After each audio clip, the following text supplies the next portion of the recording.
సంవత్సరాల తరబడి ఎన్ని మందులు వాడినా మీ మోకాల నొప్పులు తగ్గట్లేదా? ప్రాణ పెయిన్ క్లినిక్ లో అత్యాధునిక చికిత్స. నమస్తే రమగారు. నమస్తే జయ. రమగారు, కొన్నిసార్లు మనం పేపర్లో ఒక న్యూస్ చూస్తూ ఉంటాం. సడన్గా నోట్ల కట్టలు బయటపడినాయి, అయితే రోడ్డు మీద పడేశారు, చెత్త కుప్పలో దొరికినాయి, మూట దొరికిందని. లేదంటే తవ్వుతుంటే ఏవో కనపడ్డాయి, లంక బిందులు కనిపించినాయి, నగలు కనిపించింది. ఎందుకు దొరకలేదు అనిపిస్తుంది కదా. అదే, అందులో కొంచెం దొరికినా చాలు కదా, అలాంటి ఫీల్ కూడా వస్తూ ఉంటుంది. ప్రతి ఒక్కరం అనుకుంటాం. అవును, అదేదో వచ్చి మనకే ఎందుకు పడిపోలేదు ఆ సిరి సంపదలు. మనకు అదృష్టం లేదనుకో, వాడెవడికో లాటరీలో ఎన్నో కోట్లు వచ్చాయంటే మనకి ఈనాడు రాలేదే అలా అనిపిస్తుంది. ఆ లిస్టులో అసలు మనం లేవా అనిపించేస్తుంది కదండి. అవును, అలాగే అనిపిస్తుంది జయ. అవేమైనా వచ్చాక రాబోయేది ఏమిటో మనకు అసలు తెలియదు, ఊహించుకోలేము. మనకు అది అర్థం కాదు. వచ్చి మన మీద పడిపోలేదనిపిస్తుంది. అవునవును, పడిపోయాక మనకేమొస్తుంది అనేది వచ్చేసాక కానీ కాలం గడిస్తే కానీ తెలీదు. ఒక్కోసారి మంచిదే అవ్వచ్చు, కానీ ప్రతిసారి మంచిది అవ్వాలని లేదు. అంతే అంతే కదా.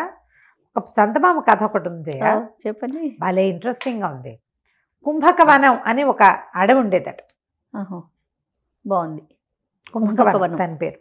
ఆ కుంభకవనంలో జనాలు వీళ్ళు తిరుగుతూ ఉండేవారు. అడవి చుట్టుపక్కలన్నీ చిన్న చిన్న గ్రామాలు.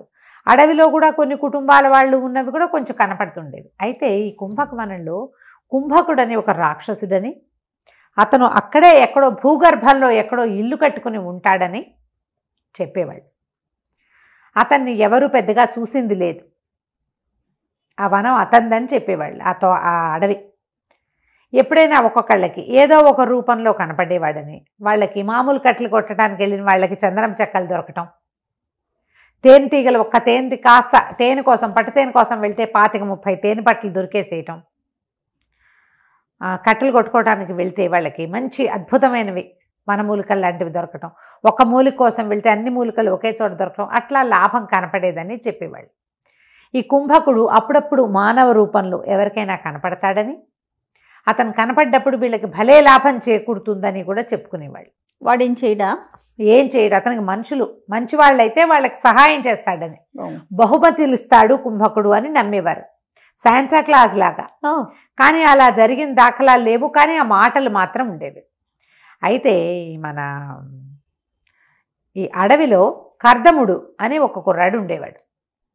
ఇతనికి రేవతి అని భార్య, ఒక 2 ఏళ్ల పిల్లవాడు గోపాలుడు అని ఒక పిల్లాడు ఉండేవాళ్ళు. ఈ ఒక 25 ఏళ్లవాడు ఈ కర్దముడు. యాక్టివ్గా ఉండేవాడు. ఏదో అడవిలోకి వెళ్ళి అవి ఇవి తెచ్చుకుని పుట్టతేనె అవి తెచ్చేవాడు, ఊళ్ళోకి వెళ్ళి అమ్మేవాడు, కట్టెలు కొట్టుకొచ్చేవాడు. రెక్కాడితే కానీ డొక్కాడదు. చంటి పిల్లాడు ఉన్నాడు కాబట్టి భార్య ఇంటి దగ్గరే చక్క పెట్టుకునేది, చుట్టూ తమనవి పుల్లలవి ఏరుకొచ్చుకుని పొయ్యి వెలిగించుకోవటం, భర్త తను కులాసాగా ఉండేవాళ్ళు. చిన్నపిల్లలు ఆ వయసు 25-30 ఏళ్ల వాళ్ళకి పెద్దగా విశేషాలు ఏమక్కర్ల, సరదాగా సంతోషంగా ఉండడానికి చాలా వెసులుబాట్లు అక్కర్ల వాళ్ళకి. వాళ్ళకి తినడానికి ఇద్దరు కులాసాగా కాలక్షేపానికి ఉంటే చాలు. వయసు పెరిగే కొందుకే కదా మనకు ఆశలు పెరుగుతాయి. ఈ 25 ఏళ్ల వాళ్ళకి ఏముంటుంది, కాయ కసురు ఏం తిన్నా అరుగుతుంది ముందు. అయితే ఒకనాడు ఏమైందంటే ఈ కర్దముడు అడవిలోకి వెళ్ళాడు. ఈ కుంభకుడు గురించిన మాటలు ఈ అడవిలో ఆ అమ్మాయి వింటూనే ఉండేది. ఒక ముసలాయన వచ్చాడు. ఆ సమయానికి ఈ అమ్మాయి పొయ్యి వెలిగించుకుంటుంది. పొయ్యి వెలిగించుకుంటుంటే ఆ పొయ్యిలో ఊదుతూ నిప్పులు ఎర్రగా మెరుస్తుంటే, ఈ నిప్పంతా బంగారం అయిపోతే ఎంత బాగుంటుంది. బంగారం దొరకదే, అడవిలో వాళ్ళకి బంగారం దొరికింది, వీళ్ళకి వెండి దొరికింది, వాళ్ళకి గంధం దొరికింది అంటారు, మనకి ఏనాడు దొరకలేదు ఏంటి? పాపం కర్దముడు ఎంతో మంచివాడు కదా, అయినా కూడా మనకి ఎందుకు దొరకలేదు? ఇలా ఆలోచించుకుంటుంది. చలికాలం. ఈ అమ్మాయి పొయ్యి నిప్పులు వెలిగించుకుని ఆ నిప్పుల దగ్గర పొయ్యి సగన కూర్చుంటే రాత్రులు చలి కాగటానికి వీలుగా ఉంటుందని పెద్ద పొయ్యి వెలిగించింది. ఒక ముసలాయన వచ్చాడు అదే సమయానికి. వచ్చి అమ్మ చాలా చలిగా ఉంది, ఏదన్నా వెచ్చగా ఉందా అన్నాడు. పొయ్యి వెలిగించాను తాత, నిప్పు సెగన కూర్చుందు కానీ లోపలగా ముసలాయన్ని పిలిచింది. పిల్లాడు అక్కడ ఇక్కడ ఏదో గిలకాయలు పెట్టుకుని ఆడుకుంటుంటే ఏమైంది, పొయ్యి సెగన కూర్చున్నాడు. వెళ్ళొస్తానన్నాడు. ఎందుకు తాత, రాత్రిపూట వెళ్తావు, గంజి వేడిగా ఉంది, కాస్త కాచాను, కాస్త తాగి ఈ పూట పడుకో, తెల్లవారి బోదుగానిలే, ఎందుకు అనేసరికి సరేనన్నాడు. సరేనంటే సరే గంజిచ్చు. కర్దముడు ఇంకా రాలేదమ్మా, రోజు వేళకి లేటుగా వస్తాడా అని అడిగాడు. అడిగేసరికి తెల్లపోయింది. మా ఆయన నీకు తెలుసా తాత? తెలియకేమమ్మా, ఈ అడవిలో కర్దముడిని ఎరగని వాడెవడు, నేను ఈ పక్క నుంచి చాలాసార్లు వెళ్ళా, ఇవాళ ఆలస్యం అయిపోయి ఇట నీ నెత్తి మీద పడ్డా కానీ లేకపోతే నేను చాలా మాటలే మీ గుడిసెని చూశాను నేను అన్నాడు. ఓహో మొగుడికి తెలుసు కాబోలు అని కూడా అనుకుంది. ఆ గంజి తాగాడు, ఆ పొయ్యి సెగన పక్కనే కూర్చుని వెచ్చగా చలి కాగుతూ కూర్చున్నాడు. బాగా చీకటయ్యాక కర్దముడు ఏదో లేడిని కొట్టుకుని వచ్చి పట్టుకొచ్చాడు లోపలికి. గుడిసెలకు చెప్పా చలి చంపేస్తోందే, అన్నం వండావా అన్నాడు. రా నాకు ఆకలిస్తుంది, వేడివేడిగా అన్నం ఉంటే పెట్టేసే అన్నాడు. అనేసరికి ఆ మూల కూర్చున్న ఆయన్ని చలిగాలుతున్నావు తాత అన్నాడు. కానీ ఊరికే అడిగాడు తప్ప వీళ్ళిద్దరూ పరిచయం ఉన్న వాళ్ళుగా అమ్మాయికి తోచల. ఓకే. ఆయనేమో మెల్లిగా తలకాయ ఊపాడు, ఆ పొయ్యి పక్కనే నేలకు సాగిలపడి పడుకున్నాడు. మెల్లిగా గురక పెట్టేస్తున్నాడు. వీళ్ళిద్దరూ ఫ్రెండ్లీగా లేరు, ఒకళ్ళనొకళ్ళు ఎరిగిన వాళ్ళుగా కూడా అనిపించాల. ఎవరో దారిపోయే ముసలి తాతని ఇంట్లోకి తెరానిచ్చింది పెళ్ళాం అనుకుంటున్నాడు అతను. అయితే సరే అన్నం పెట్టింది, అన్నం తిన్నాక వీళ్ళకి పక్కేసింది, పిల్లాడి నిద్రపోయాడు, ఉయ్యాలేసేసింది, బడికి పడుకోబెట్టింది. భార్య భర్త ఓ పక్కకు పడుకున్నారు. పడుకున్నాక పక్క నవ్వాడు. నవ్వి అన్నాడు, చూడవే కుంభకుడు వీడి కర్మ, ఎంత పెద్ద ఇల్లోట వాడిది, ఎంత ఇల్లో భూగర్భంలో అసలు మన ఆడవంత ఇల్లుట, హాయిగా అక్కడ ఉండక చూడు మన గంజి తాగి మన ఇంట్లో ఎట్టబడుకున్నాడు నేల మీద అన్నాడు. ఏమిటయ్యా ఈయన కుంభకుడా? కుంభకుడు కాక ఎవరే, నేను ఎప్పుడూ చూడలేదు ఈ అడవిలో ముసలాయన్ని. నీ మంచితనానికి చూసి నువ్వు ఎంత బాగా చూసుకుంటున్నావో మొగుడిని పిల్లాడిని అని చూసి నీకేమన్నా బహుమానం ఇవ్వడానికి వచ్చాడు, తెల్లారే పెడతాడులే నీకు బోల్డంతా అన్నాడు. అమ్మాయి అలా నిద్రపోయింది. తెల్లవారు లేచాక ఈ ముసలి తాత వీళ్ళిద్దరు లేచేసరికి వెళ్ళిపోయాడు. ఆయన ఏదో వస్తువు ఒక సంచి తెచ్చాడు. ఆ సంచి తెరిచి చూస్తే దాని నిండా మొహరీలు. బా ఎంత డబ్బో, ఆశ్చర్యపోయారు. రాత్రి కాస్త గంజి పెట్టి వెచ్చగా చలి కాగడానికి ఉంచుకున్నందుకు ఇంట్లో ఇంత దిచ్చాడు అనుకున్నారు. అక్కడి నుంచి కర్దముడు అన్నాడు, మరేమో మనం పని చేద్దాం, ఈ డబ్బంతా మనకు దగ్గర ఉందని తెలిస్తే జనాలు ఎవరన్నా మీద పడిపోతారు, చెట్టు కింద పాతేస్తా, 100 మొహరీలు తీసుకెళ్ళి ఊళ్ళోకి వెళ్ళి మనకు కావాల్సిన సరుకులు తెచ్చేస్తానన్నాడు. సరే అన్నది. ఇల్లంతా బాగు చేసుకుంది. ఆ ముసలి తాత పడుకున్న పక్క అంతా దులిపింది, నేలంతా అలుక్కుంది. ఇతను ఏం చేశాడు, 100 మొహరీలు తీసుకుని మిగిలిన డబ్బంతా వేప చెట్టు కింద పాతి పెట్టాడు. సాయంకాలం వచ్చాడు. వచ్చేటప్పుడు ఎన్ని సామాన్లో తెచ్చాడు, ఒక బండి కూడా కొనుక్కొచ్చాడు. ఎన్ని సామాన్లు, పిల్లాడు ఆడుకునేవి, ఇంట్లోకి బొచ్చడి సామాన్లు పట్టుకొచ్చాడు, బోల్డ్ రకాలు. అక్కడి నుంచి బండి పూట మనకి ఇంత డబ్బులుంటే మన దగ్గర కాలినడకని తిరగాల్సిన కర్మ ఏమిటే మనకి, అందుకని బండి కొనుక్కొచ్చాను అన్నాడు. అతను తాగి వచ్చినట్టు తెలిసింది అమ్మాయి. భర్త తాగేసి వచ్చాడు. ఆ రాత్రి ఒళ్ళు తెలియకుండా నిద్రపోయాడు. మళ్ళీ మర్నాడు 100 తవ్వి తీసాడు. అమ్మాయి అడిగింది, ఆ 100 పట్టుకెళ్ళి 100 అయిపోయినాయా అని అడిగింది. అయిపోక మనకేమైనా తక్కువ లోట, వేలకు వేలున్నాయి, ఎందుకు జాగ్రత్తగా ఖర్చు పెట్టాలి మనం అన్నాడు. మర్నాడు మళ్ళీ 100 తీసాడు. మళ్ళా వెళ్ళాడు. ఏవేవేవేవేవో తెచ్చాడు వస్తువులు. తాగేసి వచ్చాడు. తీసుకెళ్ళటం తాగేయటం, తీసుకెళ్ళటం తాగేయటం, తీసుకెళ్ళటం తాగేయటం, ఇదే పాట. రోజులు గడిచే కొందికి అతను తెచ్చి ఇవన్నీ ఎందుకు కొంటావు అనేది, ఇవన్నీ ఎందుకు మనకి అంటే ఆ గుడిసెలు ఆ సామాన్లు ఏవి పట్టవు, అతను కొనుక్కొచ్చేవి. ఎన్నో వస్తువులు తెస్తాడు. ఇల్లు లేదు వీళ్ళకి, ఆ గుడిసెలోనే ఉన్నారు. అక్కడి నుంచి ఈ అమ్మాయి శతపోరటం మొదలుపెట్టింది. అమ్మాయి ఇతను ఏదైనా 2 సార్లు ఈ అమ్మాయి అడిగిందో అతను తన్నేవాడు. అంతకుముందు ఏనాడు అతను చెయ్యెత్తి కొట్టిన పాపాన పోలా రేవతిని.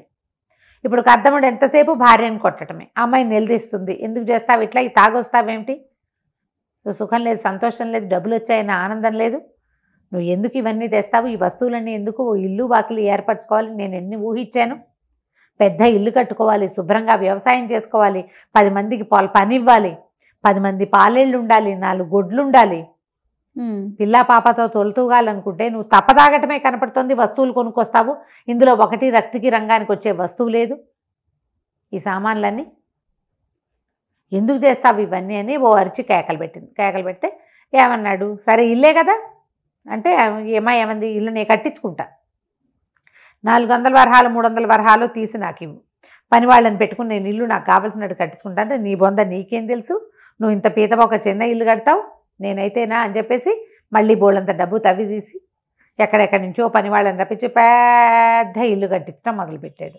ఆ ఇంటి పని ఇప్పటికీ అవ్వదు, ఈ తవ్వుడు మాత్రం అలాగే ఉంది, తీస్తుండా వేస్తుండా, తీస్తుండా పోస్తుండా. ఈ అమ్మాయికి డబ్బంతా అయిపోతుందని తెలిసిపోయింది. ప్రతిరోజు తీస్తూ ఉంటే లెక్క పత్రం లేకుండా తీస్తే ఎలా ఉంటాయి డబ్బులు? అంతేగా. డబ్బులు అయిపోతున్నాయి అనిపించింది. ఇంతలో ఏమైంది, ఒకనాడు ఇతను ఈ ఊరు వెళ్ళినప్పుడు టౌన్లోకి వెళ్ళేవాడు కదా, నగరంలోకి వెళ్ళినప్పుడు జూదం ఆడడానికి వెళ్ళటం మొదలుపెట్టాడు. తాగుడుతో పాటు జూదం కూడా. దురభ్యాసాలు అలాగే కదా మొదలవుతాయి, ఒకదాని నుంచి ఇంకొకటి.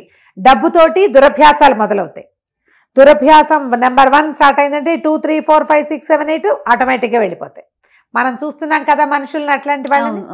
అక్కడి నుంచి జూదశాలలో ఏదో మాట వచ్చి నా దగ్గర ఏం తక్కువ ఉన్నారు, చెట్టు కింద తవ్వితే కావాల్సినంత అన్నాడు, చెప్పేశాడు. అనగానే ఆ నోట ఈ నోట నగరంలో రాజుగారి చౌతి దగ్గరికి వెళ్ళింది.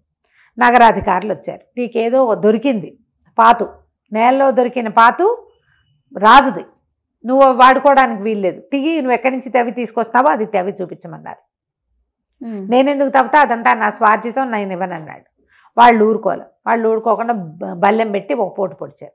నా మీదే పడతారా అని ఇతను వాళ్ళ మీదకి తిరగబడ్డాడు. మరి తాగుబోతనంతో పొగరుబోతానని రాదు, అంతేగా. డబ్బుతోటి వచ్చేవేమిటి? తాగుబోతానం తిరుగుబోతానంతో పాటు పొగరుబోతానం కూడా వస్తుంది. తిరగబడేసరికి రాజభట్ల మీద తిరగబడితే వాళ్ళు కాస్త కత్తి విసిరేస్తారు, మెడ తెగిపోయింది.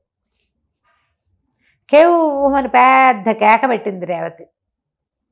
కర్దముడు పరిగెత్తుకొచ్చాడు. ఏమిటే ఎందుకే, ఏదైనా కల వచ్చిందా అన్నాడు. అనేసరికి అమ్మాయి లేచి చూసుకుంది. అమ్మో ఏమిటి ఇదంతా ఇలా ఉంది అని. మీరు తెల్లవారిద్ది అప్పుడే. అటు ఇటు చూసింది. ఆ మూల ఆ ముసలి తాత వదిలిపెట్టేసిన మూట ఒకటి కనపడుతోంది. అతను లేచి వెళ్ళిపోయాడు. ఆ అమ్మాయి కేకలు పెట్టి ఇదిగో ఆ తాత వెళ్ళిపోయినట్టున్నాడు, ఆ సంచి ఏదో వదిలిపెట్టంటే ఉంచవే నీకు బహుమానం ఇచ్చుంటాడేం కదా కుంభకుడు అన్నాడు భర్త. కుంభకుడు ఇచ్చిన బహుమానం నాకొద్దు. మనకి ఏది ఉందో అదే, మనకి ఏది దొరకాలనుందో ఏది లభించాలనుందో అదే లభిస్తుంది తప్ప ఆయన ఎవరో వదిలిపెట్టిన సంచి నాకొద్దు. కేకలు వెయ్యి, ముందు ఈ సంచి ఇచ్చేసేయి అని చెప్పేసి గట్టిగా కేకలు పెట్టింది. వీళ్ళిద్దరికీ మంచి సయోధ్య ఉంది. ఆ అమ్మాయి ఇచ్చేయమంది కాబట్టి ఇచ్చేసాడు. అదే చేతి నిండా డబ్బు వచ్చి అహంకారము, పొగరుబోత్తనము, తర్వాత దానివల్ల వచ్చిన తాగుబోత్తనాలు వస్తే భార్య మాట వినేవాడు కాదు అతను. అవును, సంపాదనలు ఎక్కువ లేనప్పుడు భార్యాభర్తలకి సయోధ్యలు ఎక్కువ ఉంటాయి. మీరు గమనించండి, ఆలోచించండి. ఇలా ఉంటుంది. దాంతో భార్య వద్దంటుంది కదా, అందులో ఏమున్నా సరే మనకొద్దు, ఆయన సంచి ఆయనకి ఇచ్చి పంపించేసి అక్కడి నుంచి ఆ సంచి పుచ్చుకుని కేకలు పెట్టాడు. ఓ తాత ఆగా అని కేకలు పెట్టి ఆ సంచి పట్టుకెళ్ళి ఆయన చేతిలో పెట్టాడు. అబ్బే ఇందులో ఏమీ లేదురా నాయన అన్నాడు. ఏమీ లేకపోయినా నీ సంచి నువ్వు పట్టుకెళ్ళు, వేరే వాళ్ళ వస్తువు మా ఇంట్లోకి రావడానికే వీల్లేదు, మా ఆవిడ ఒప్పుకోదు అని చెప్పి పంపించేశాడు. అక్కడి నుంచి వెనక్కి నవ్వుకుంటూ వచ్చాడు. ఏమిటే భయం వేసిందా, నీకేమైనా పీడకలు వచ్చిందంటే అమ్మాయి ఏం చెప్తుంటే వేడివేడి గంజి కాచి భర్తకి గిన్నెలో పోసి ఇచ్చింది. ఇతరుల సొమ్ము పరుల సొమ్ము పాము వంటిది. కష్టపడి సంపాదించుకుంటే మనం జాగ్రత్తగా వాడుకుంటాం. ఉచితార్థం వచ్చి పడిపోయింది వచ్చిందంటే ఎన్ని వస్తాయో ఉచితార్థం మన మీద. అంతేగా, మనకు అది ఎప్పటికీ వద్దు. హాయిగా ఉందాం, నువ్వు నేను పిల్లాడు, కలిగితే ఇంకో 2-3 పిల్లలు కలుగుతారు, అడవిని నమ్ముకుని బతుకుతున్నాం, హాయిగా ఇలాగే అడవి తల్లి పిల్లల్లాగా బతుకుతామని చెప్పేసి.